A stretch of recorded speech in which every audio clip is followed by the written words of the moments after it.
Hello folks and welcome back to Sewed by Sarah, or welcome if you're new. My name is Jess. It's my channel all about sewing, dressmaking and all things stitch related. This isn't the video I was going to bring you, but it feels like a fun way to tell you more about wedding sewing, and it should be pretty quick as a sew. Plus it's something lots of you have asked about, so quite a few of you have made these before, but lots of you have asked how I'm doing them, what pattern I'm using. So stick around to find out what we're going to be making today.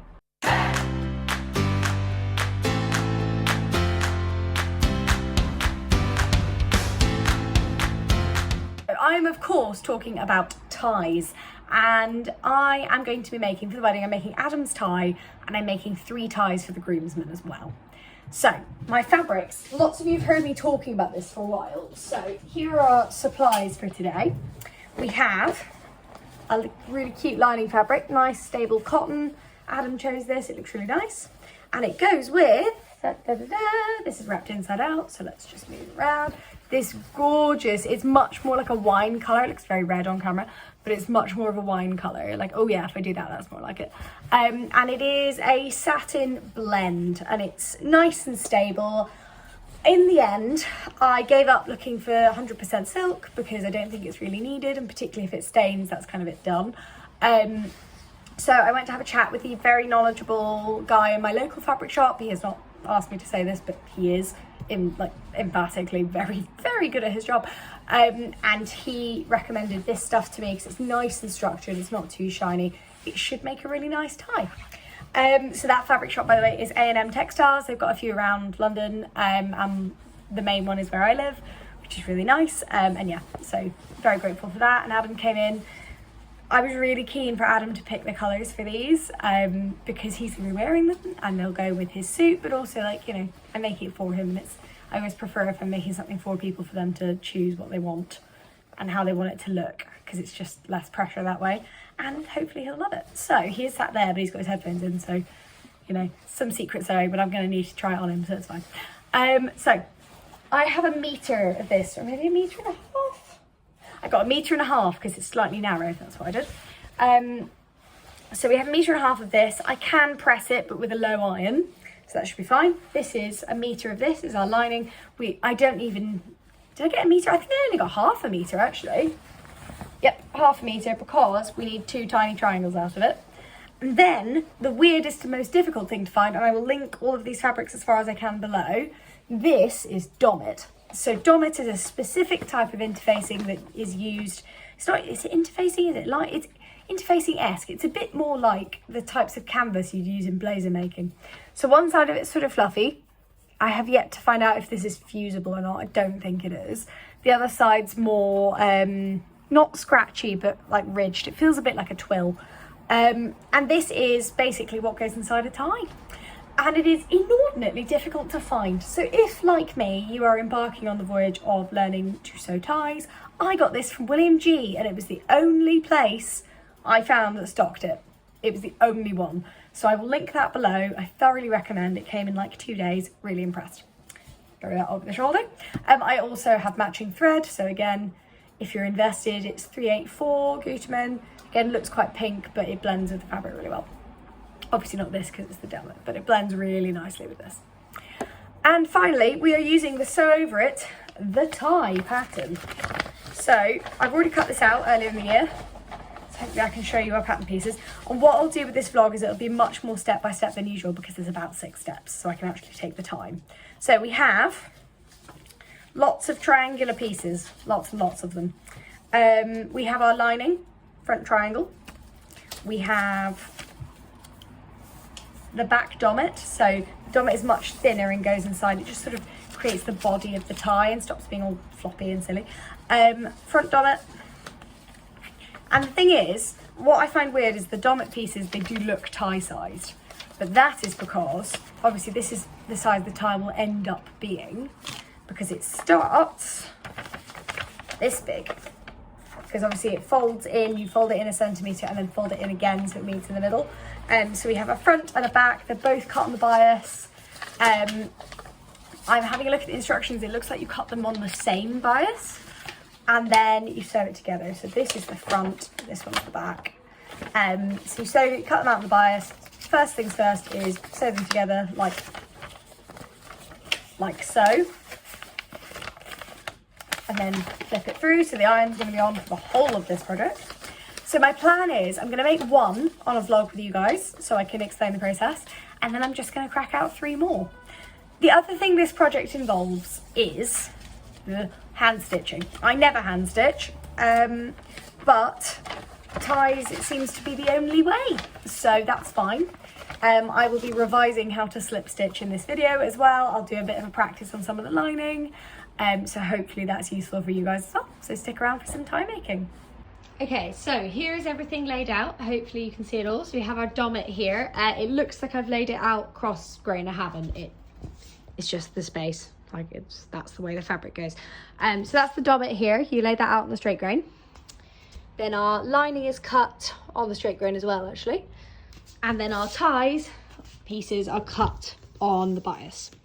So I'm gonna have to use the machine for all of about 5 minutes for this one. And then it'll be hand stitching, which is terrifying and fun. So we will see how we go. So yeah, I'm gonna cut these out now. Nice and simple. I would do them with my rotary cutter, but I can't be bothered to get the board out, so I'll just pin them down using the scissors. As you can see, I got 1 meter of this. Did I get 1 meter or did I get 1.5 meters? I think I got 1 meter. I think he's given me 1.5 meters though, which is very nice of him. And then, yeah, I've got 0.5 meter here. So I've got 4 ties. I think I'll easily get 4 ties out of this lot. Should be absolutely fine. So stay tuned. Okay, folks, here we are. So I'm starting to lose my voice. Please bear with. We have our dommet, lovely. Main body of the tie, various lining triangles, lovely. So for one tie, needless to say, but I'll say it anyway because I'm trying to do a tutorial properly. You cut one of everything, single layer, you don't need to duplicate. So we have our single layer dommet, everything. The iron is, I say heating up, it's not, it's on the lowest of the low synthetic settings. I can iron this, but I need to be careful with it. So first things first is we take these 2 pieces here and we stitch them together. So let me get the top bit. Oh, I really am losing my voice now. There we go. So stitch them together like so. So at a right angle because they're on the bias. So that means we'll end up with a straight line. And then we do our second bit of machine sewing, which is attaching these right sides together to the front of these. So they'll end up as the nice little lined triangles you see at the back of a normal tie. So hopefully that will work. It says to just do it. I'm assuming I need to clip it so that corner's nice and sharp. And then the only thing we'll have left to do is a lot of ironing and a lot of hand sewing. So don't be put off by making a tie. I'm pretty sure this pattern was free actually, now I think about it, or at least it was heavily discounted. So it's the sew over it tie, nice and simple. I think they have a video tutorial as well, which I will link. But yeah, finding the fabric is awkward, but once you've got the fabric, it's actually very, very simple to sew.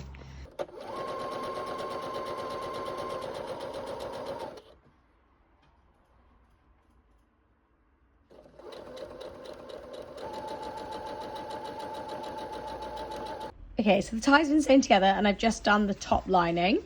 Need to still do the back lining, but here we go. So it's sewed on, centimetre all the way around. It's been sewn onto, and that looks like the right side, is not. It's been sewn on to the right side here, so that we can then turn it through in a minute. So let me sew on the other side and then I'll take you with me for that. And then we're basically just ironing together for a while, guys. So look forward to it.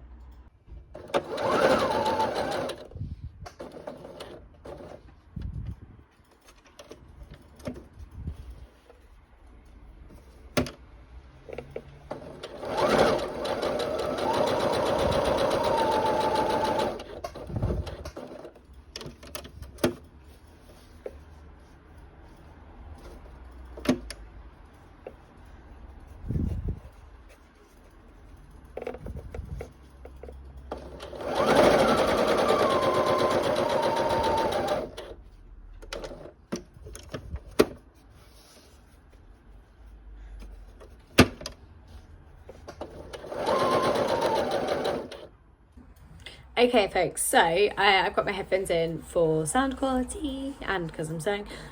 So one is turned through, one isn't. So in the instructions it said just to sew along the diagonal lines, which I have not done, but this is my test tie. Unless it works out well, then it's one of the ties. So I've just done the sides to see what the difference is, because for me that actually makes it easier to do this 1 cm fold because I've already stitched down there. So I've clipped in the same way I've clipped this one, so clipped the nose and the sides, and then turned it through. And then what you want to do is when we do press it is we're going to roll this under very slightly, which is possible all the way around. Just roll it under so it's nice and neat. And then when we do fold it, it will be a case of doing that first of all, and then in, I think pretty much, hold on, let me do that with 2 hands.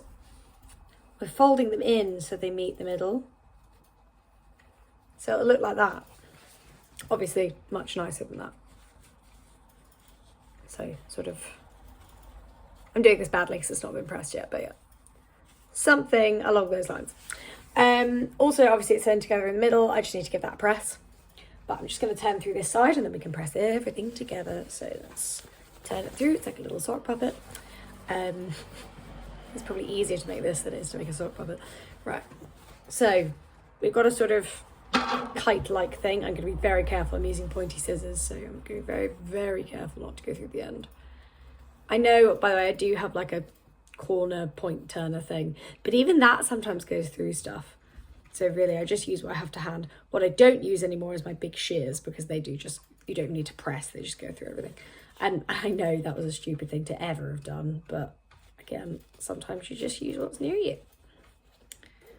Okay. I know some of you are going to get stressed watching me do this, but sorry guys, I promise I'm very practiced. There we go. We have corners, and then we've just got some pressing to do again so that we can roll that under, and then it will press in like so, and we'll have a tie. But it's already looking tie-like, which is really promising. Okay, so update from ironing. All looking much nicer, much crisper. However, this fabric does not really crease. It just springs straight back. And I'm quite hesitant. I've turned the iron up a little to the wool and silk setting. I'm hesitant to turn it up anymore because I don't know if this fabric will melt or not or go a bit weirdly shiny. That being said though, I do need more of a crease than this. Otherwise, it's just not going to work.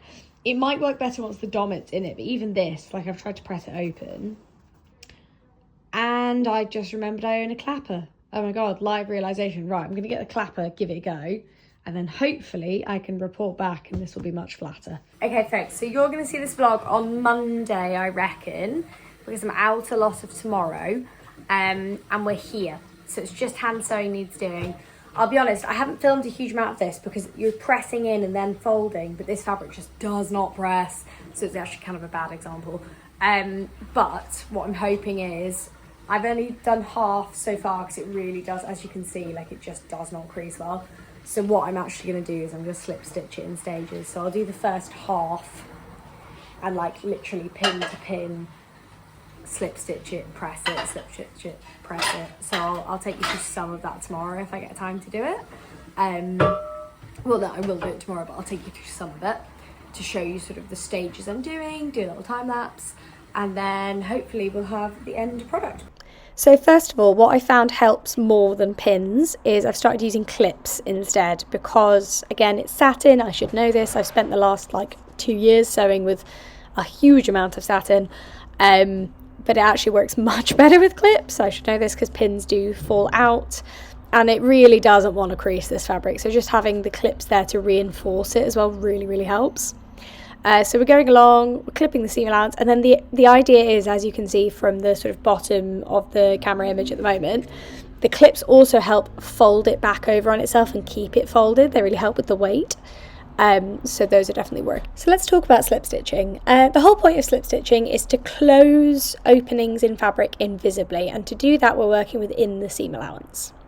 So all of your stitches should be within that 1 cm that we've pressed up. Now it's really helpful for this tie that there's a contrasting fabric lining so I can exactly see where the needle needs to go. So what we're doing first of all now is we're tying a knot. So you're about to see me quite clumsily tie a knot on camera, because I'm not quite used to doing hand sewing, especially, well, just generally, but especially while you guys watch me do it. So we're just tying the knot there, and what we want to do is try and hide that knot, get it nice and tight, and hide it underneath the seam. So pulling it really tight there, do a double knot because I don't trust my single knots. You want to use all-purpose thread for this because it's just so much stronger. And I'll link the tutorial as well that I used to teach me how to do this. So again, what we're doing now is we're going down one side, up the other, and we're just doing tiny stitches, pulling the seam allowance together just below where the surface should be. So again, going down one side, up through that gap on the other, and then each time we do it, just gently pulling the seam closed. The tighter it is as you go along, the easier it is to do the next stitch. So again, we're going in, we're pulling through. This did not come naturally to me, I'll be honest. I mean, hand sewing, I can do hand sewing, but I'll never be one of those people with like pin neat stitches. Like, I do find it quite challenging. And I did have to get my lights out for this one because I was doing a lot of this at night, and it's just really tiring for your eyes. I also did a lot of this while watching a film, so I would definitely recommend it. Now we can see I'm a little bit further up. This was so much harder on the satin, like the pure satin without the lining, and part of my brain is so tempted to do like a full lining, although that would give you way too much fabric and stuff, but it would just be so much easier to sew. It's ridiculous. I do wonder if you could like bag it out and do it and then slip stitch it together like that, because it's so much more stable as well. You can see because it's cut on the bias, and my stitches could be more accurate, I think that would be fair to say. You can see it's like pulling a little bit as I do it, but we're getting better each time as we go. I would say, because you know me guys, I prefer a little bit of realism. This took me a chunk of this morning and basically all of last night. Now part of that is because I don't know how to do it, or it was my first time doing it, so even doing it this morning it was a lot quicker. I also do recommend, even if you're doing it with a light, try and do it in the daylight because it's exhausting. Do it in stages. Also, as you're about to see, I discovered I could turn the iron up more after I'd done all this last night. Okay folks, so I'm not quite done, I just need to do the last bit. I've discovered how hot I need to have the iron, and I can actually get it up to the wool and silk setting, and it does now crease a lot better. But because hand sewing takes like 3 million years, I'm going to finish this today, but I wanted to show you I just need to do the middle because I ran out of thread last night. Like, as in I've got thread, but I ran out of thread on my needle. But here we are. So this is a tie. For all intents and purposes, this is a tie. My slip stitch could be better. That's my very first one, so it's not as good. It could be better, but it's not bad. I'm pretty happy with that. Okay, our first tie is done. Hooray! So from the wearable side, which is what matters, it looks good. Underneath, a little bit of a Franken tie in places, but I think that's pretty good. I'm really happy with that. I need to press that so it's more even. But I'm really, really happy with that. I think it looks really nice. It looks really good from the top side. I've got 3 more to make, so I'll just get better as I go, and then obviously Adam will get the best one. But I am really, really proud of that. So I'll just turn it around so you can see. Yeah, no, I'm really, really happy with that. Just putting it around my neck to see how it sits. There's a little wiggle here that I'll just press out. It's hard. I'm not gonna lie. Slip stitching is hard. And actually one of the hardest things about slip stitching is like keeping a consistent seam allowance is really, really difficult. Even if you've pressed it, even if it's really, really clear, because satin moves and it's cut on the bias and it does wiggle. One of the only solutions really I found is doing it in stages. It's a lot easier to do it in little chunks, come back to it, repress it as you go, like just maintaining those boundaries. It will get better, I think. The dommet does move around, it doesn't fuse to the tie, which is annoying, but it works. So I'm really, really happy with this. Thank you all so much for watching. Hopefully this has been useful. Lots of you are sewing ties at the moment for weddings. I've had messages from people who've sewn like 11 ties for wedding. My imaginary hat off to you, like, oh my god. But I've got 3 more to go, so I better get on with them. But if you enjoyed this video, do give it a like. Share it with anyone you know who needs to sew some ties, and remember to check out the sew over it pattern I've used. I'm 99% it's either free or it's like £2. Very affordable, very easy, very simple. So if this is your sign to give ties a go, crack on, let me know how you get on. But thanks so much for watching, guys. I won't be back next week because it's my hen do, but I'm going to try and put something out on Monday after, just a little chatty catch-up vlog and talk about my September plans. So see you then.